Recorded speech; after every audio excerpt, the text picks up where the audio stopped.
कुलदीप जी, मेरा पहला सवाल, भ्रष्टाचार के खिलाफ लड़ाई के आधार पर आपकी पार्टी आई थी। अब आपकी पार्टी का तीसरा नेता जा रहा है, वरिष्ठ नेता, वरिष्ठतम नेता ये कहूं तो गलत नहीं होगा, जेल।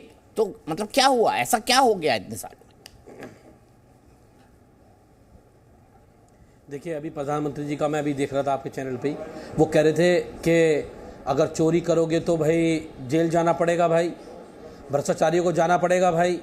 उन्होंने ये नहीं बताया कि भाई अगर चोरी करोगे तो बीजेपी में आना पड़ेगा भाई, नहीं आओगे तो जेल जाना पड़ेगा भाई। ये प्रधानमंत्री जी कहना चाहते हैं। आप समझते नहीं प्रधानमंत्री जी क्या कहना चाहते हैं? प्रधानमंत्री जी आज ये कहना चाहते हैं कि प्रधानमंत्री जी ने 70,000 करोड़ के घोटालाबाज बताया था अजीत पवार को, और प्रधानमंत्री जी ने 2 दिन बाद उसको अपनी पार्टी में शामिल कर लिया। तो प्रधानमंत्री जब भ्रष्टाचार बात करते हैं तो पूरे देश को हंसी आती है। पूरा देश कहता है कि फिर एक और नया कॉमेडी सीन शुरू हो चुका है, फिर एक और नई जुमलेबाजी शुरू हो चुकी है। पहली बात ये, लेकिन मैं शराब घोटाले की जो बात कर रहे हैं आप दीपक जी, मैं इस मुद्दे पे आना चाहता हूं। आप इस मुद्दे को समझिए। 15 महीने हो गए हैं, पूरे 15 महीने ये तथाकथित घोटाला जो भाजपा के द्वारा ये कहानी बनाई गई है मनगढ़ंत, इस कहानी को चलते हुए 15 महीने पूरे हो चुके हैं, और 15 महीने में 1000 से ज्यादा ठिकानों पर छापेमारी हो चुकी है। 100-200 से ज्यादा लोग, अफसर, व्यापारी गिरफ्तार हुए, उनसे पूछताछ हुई, कईयों को छोड़ा गया, कईयों को रखा गया, लेकिन उसके बाद भी ना तो मोदी जी की ईडी ना मोदी जी की सीबीआई ये बात स्पष्ट कर पाई कि भाई आपको मनीष सिसोदिया जी के घर पे आज तक 1 रुपया मिला क्या, आपको उनके बैंक अकाउंट से कुछ मिला क्या, आपको जेवरात मिले, आपको बेनामी संपत्ति मिली, उनको कुछ नहीं मिला। और आज संजय सिंह जी के घर पे रेड हुई, 8 घंटे रेड चली। एक 3 कमरे के मकान में रेड करने में 1 घंटा लगना था, 8 घंटे रेड चली। प्रधानमंत्री जी का आदेश नहीं आ रहा था, जब आदेश आया तो गिरफ्तार कर लिया, तो इसलिए वो रेड चली और उसके बाद भी वहां कुछ नहीं मिला। तो आज ये देश अच्छी तरह जान रहा है कि प्रधानमंत्री जी के जो 5 राज्यों में देश में चुनाव होने जा रहे हैं, उन 5 राज्यों के अंदर जो भाजपा की बुरी दुर्गति होने जा रही है, 5 राज्यों में जो भाजपा बुरी तरह हारने जा रही है, ये पूरे देश को पता है और भाजपा को भी पता है। अब तो जो उनके टीवी चैनल थे वो भी सर्वे उनके पक्ष में नहीं दिखा पा रहे हैं, क्योंकि उनको पता है कि सच्चाई जमीन की कुछ और है, सच्चाई बदल चुकी है जमीन की। आज जनता में मोदी जी के खिलाफ बहुत रोष है। तो मोदी जी आज वो चाहते हैं कि वो आम आदमी पार्टी के बढ़ते हुए कद को रोक सके, वो इंडिया गठबंधन को रोक सके, वो विपक्ष की उठती आवाज को रोक सके। और संजय सिंह जी को कौन नहीं जानता है देश के अंदर? हर कोई जानता है कि प्रधानमंत्री जी की आंखों में आंखें डाल के संसद भवन के अंदर अगर किसी व्यक्ति ने, मेरी 10 सेकंड, किसी व्यक्ति ने यह कहा था कि मोदी अडानी भाई भाई देश बेच के खाई मलाई, तो संजय सिंह जी थे। अब प्रधानमंत्री जी तो तानाशाह है, उनके सामने अगर कोई आवाज उठा दे तो वो बाहर रह सकता है क्या? उसको तो जेल जाना पड़ेगा। अब जेल आप भेज लो, हम जेल जाने को तैयार हैं, लेकिन झुकने वाले नहीं हैं, डरने वाले नहीं है। जेल जा सकते हैं, जेल में रह सकते हैं। तो आम आदमी पार्टी का एक भी कार्यकर्ता इनकी इस गुंडई से, इनकी दबंगई से ना डरने वाला है, ना झुकने वाला है। इन्हें जितना तूता मैने का प्रयोग करना है, ये तोता मैने का प्रयोग कर ले। देश की जनता इनको देख रही है और 2024 के अंदर देश के लोग इनको सबक सिखाएंगे। लेकिन शहजाद पूनावाला से ये जरूर पूछना चाहूंगा कि अजीत पवार पर थोड़ा सा ज्ञान जरूर देके जाइएगा कि प्रधानमंत्री जी ने वो बात सच बोली थी या झूठ बोली थी, ये जरूर बताइएगा देशवासियों को। ठीक है, आप कुलदीप जी के बात का जवाब दीजिएगा, पर मेरा शहजाद पूनावाला जी सीधा सवाल, आप तो एक्सपर्ट है राजनीतिक विरोधियों को जेल में डालने में, तो संजय सिंह को डाल दिया तो कौन सी बड़ी बात है? इसमें क्या भ्रष्टाचार साबित कर लेंगे आप? 1 रुपया तो मिला नहीं। देखिए, एक नया नारा चल रहा है, करूं मैं भ्रष्टाचार, कहूं इसको मैं जनसिद्ध अधिकार, कोई पकड़े एजेंसी तो चिल्लाओ अत्याचार अत्याचार, और खेलूं मैं विक्टिमहुड कार्ड। बताइए, जिनको आज रिपोर्ट कार्ड देना है कि कितना खाया, कितना गबन किया, वो आज विक्टिमहुड कार्ड और ड्रामा कार्ड, और जो सबसे ज़्यादा चोरी करता है ना, इनके यहाँ पे सबसे ज़्यादा चिल्लाता है। अब बताइए, इन्होंने कहा 15 महीने में कुछ मिला नहीं है, तो मान्यवर 15 महीने में अगर कुछ नहीं मिला है तो कोर्ट 7 महीने से मनीष सिसोदिया को बिना कोई तथ्य और तर्क के जेल में रख रही है। मतलब कोर्ट हमारे साथ मिली हुई है। विजय नायर तो 8 महीने से ज़्यादा अंदर है। और छोड़ दीजिए उस बात को भी, ये सुप्रीम कोर्ट तक गया, और वकालत कौन कर रहा था? अभिषेक मनु सिंह भी कर रहे थे। तो सुप्रीम कोर्ट भी मिली हुई है इसमें कि आपको दबाने के लिए, आपके खिलाफ वेंडेटा करने के लिए। अच्छा, एफआईआर तो अगस्त 2022 में हो गई। अगर कुछ ही नहीं था, झुंझुना भी नहीं मिल रहा था, तो कॉश करवा देते ना एफआईआर। आपके यहाँ तो बड़े सारे लीगल एक्सपर्ट है, पर छोड़ देते इस बात को भी। अब मैं आपको प्रूफ दिखाना चाहता हूँ दीपक जी। ये है मार्च 2023 का कोर्ट का ऑर्डर, सीबीआई कोर्ट का ऑर्डर, जिसमें कि मनीष सिसोदिया को बेल रिजेक्ट की गई। उसमें मैं लाइन पढ़कर बता रहा हूँ।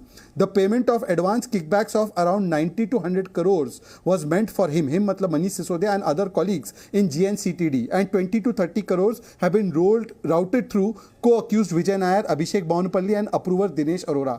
ये कह रहे कि कोई पैसा का ट्रेल नहीं मिला है, पैसा का ट्रेल एस्टैब्लिश हुआ है कोर्ट के द्वारा। अच्छा, इनकी बात माने तो इन्होंने अभी क्या कहा कि हमारी आवाज दबाई जा रही है। बताइए, ये वही विक्टिमहुड कार्ड तो कट्टर ईमानदार है, बता दो आप ही जरा। हम लोग आवाज उठा रहे हैं। ताहिर हुसैन के लिए भी देखिए दीपक जी, मैंने उनके ओपनिंग स्टेटमेंट में कोई भी बीच में नहीं बोला। अब आप उनको अलाउ कर रहे हैं ओपनिंग स्टेटमेंट में, बता दो। नहीं दीपक जी, मैंने तो ये पूछा है, ट्रेल तो बता दो कम से कम, क्या ट्रेल मिला है? Deepak ji, this is unfair. Deepak ji, ये तरीका नहीं है, फिर मैं उनके हर स्टेटमेंट में बीच में बोलता रहूंगा। 4 वर्ड इंग्लिश के। दीपक जी, आपके वक्त वो एक शब्द नहीं बोले, चुपचाप सुनते रहे। कुलदीप जी ऐसा ना करिए। राष्ट्रीय चैनल में बैठ के 4 वर्ड पढ़ दे, उसको कोर्ट का ऑर्डर बता देंगे कुछ ही पढ़ के, ये थोड़ा ना होता है। दीपक जी, मेरे समय से जा रहा है समय, आपका चैनल न्याय करे। नहीं, बिल्कुल मेरा पूरा समय मेरे लिए संरक्षित रखा जाए। न्याय हो। दीपक जी, आपकी अनुमति हो? जी शहजाद जी बोलिए। ठीक है दीपक जी, देखिए जो बौखलाते हैं ना वो बीच में बोलते हैं। हम तो वैसे 2 ही लोग हैं आपके पैनल पर, आप पूरा समय भी दे रहे हो, बीच में बोलने की कोई आवश्यकता नहीं, अपने अपने समय पर बोल सकते हैं। परंतु ये हड़बड़ाहट क्यों है, मैं आपको बताता हूँ। हड़बड़ाहट इसलिए है क्योंकि इससे पहले भी ये लोग कहते थे ना, गुजरात की IB रिपोर्ट आ चुकी है, हम लोग स्वीप करने जा रहे हैं, कोई तर्क नहीं था उसका। 800 करोड़ रुपए का ऑडियो टेप इनके पास था कि हम इनकी पार्टी को तोड़ने वाले हैं, आरोप लगाकर चले गए, आज तक प्रूफ दिया नहीं। अच्छा, आज देखिए कितना बड़ा ट्रांसफॉर्मेशन और सियासी धर्मांतरण हुआ है। अन्ना हजारे के जो शिष्य थे, जो आए थे राजनीति में, कांग्रेस को कभी भ्रष्ट कहते थे, लालू जी को भ्रष्ट कहते थे, आज उन्हीं की गोद में बैठे। लालू जी तो 4 बार कन्विक्टेड है, पहली बार कन्विक्ट तब हुआ है जब हमारी सरकार भी नहीं थी। उनको करप्ट मानेंगे? नहीं मानेंगे।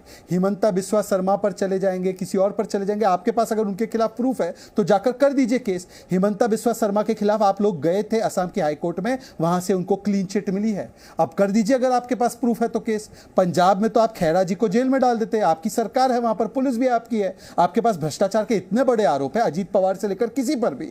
तो मैं आपको चुनौती देता हूं, कर दीजिए ना और गिरफ्तार करवाइए सबको। आप तो तेजिंदर पाल बग्गा से लेकर खैरा जी को गिरफ्तार करवाते हैं, क्यों वो जेल में नहीं रह पाते हैं आपके केस करने के बाद? तो आपको मैं चुनौती देता हूं कि जो भी ये नाम है, अब आते हैं शराब घोटाले पर। शराब घोटाले पर स्पेसिफिक क्वेश्चन, अगर घोटाला नहीं हुआ तो पुरानी पॉलिसी पर क्यों गए न्यू पॉलिसी छोड़कर? शराब घोटाला अगर नहीं हुआ तो कांग्रेस पार्टी आपकी नई नई दोस्त बनी है, वो सब जगह पोस्टर लगाते क्यों फिर रही कि हमने ही इसको अनवील किया है और ये शराब घोटालेबाज है? अगर ईडी पर भरोसा नहीं है, छत्तीसगढ़ में शराब घोटाला हुआ, ईडी ने उसको अनकवर किया। दीपक जी मानिए इस बात को, आम आदमी पार्टी ने प्रेस कॉन्फ्रेंस करके कहा कि ED should arrest Bhupesh Baghel, वहां पर करे तो चमत्कार, यहां पर करे तो गुनहगार। और आखिरी बात, 4 स्पेसिफिक सवाल शराब घोटाले को लेकर जिस पर जवाब आज तक, और ये विधायक है तो इसका जवाब देना चाहिए इनको, इनकी सरकार जवाब नहीं देती। 2.5% से 12% कमीशन कैसे हुई? रवि धवन कमेटी रिपोर्ट ने तो कुछ और कहा था। आपने होलसेल प्राइवेट को क्यों दिया? रवि धवन कमेटी ने कुछ और कहा था। क्या यह सच है कि नहीं ब्लैक लिस्टेड कंपनी को मना करने के बाद भी आपने उसको एंट्री दी थी इस पॉलिसी में? क्या यह सच है कि नहीं कि मैन्युफैक्चरिंग कंपनी को भी आपने एंट्री दे दी इस पॉलिसी में जो पॉलिसी के खिलाफ था? क्या यह सच है कि नहीं 144 करोड़ का वेवर आपने तब दिया जब कोविड का कालखंड छाया हुआ था? क्या ये सच है कि नहीं आपने जिस प्रकार से 1 पर 1 फ्री का ऑफर चलाने दिया, 2 से ज्यादा ठेके खोलने दिए, सारे नियम कानून को ताक पे रखते हुए डिस्काउंट दे दिया 50 रुपए का? सोचिए, कोविड का वो काल, अस्पताल नहीं खोल रहे थे हर मोहल्ले में, क्या खोल रहे थे? शराब के ठेके। और ये कहते हैं गांधी जी के अनुयायी है। और आखिरी बात ये है, मेरा केवल इतना सा कहना चाहता हूं कि यदि आपके बातों में तर्क है और सच्चाई है तो कोर्ट ने आज तक आपको 7-8 महीने से राहत क्यों नहीं दी? क्या कोर्ट कॉम्प्रोमाइज है? क्या कोर्ट वेंडेटा पॉलिटिक्स करती हैं? हाँ या ना? जी न्यूज़।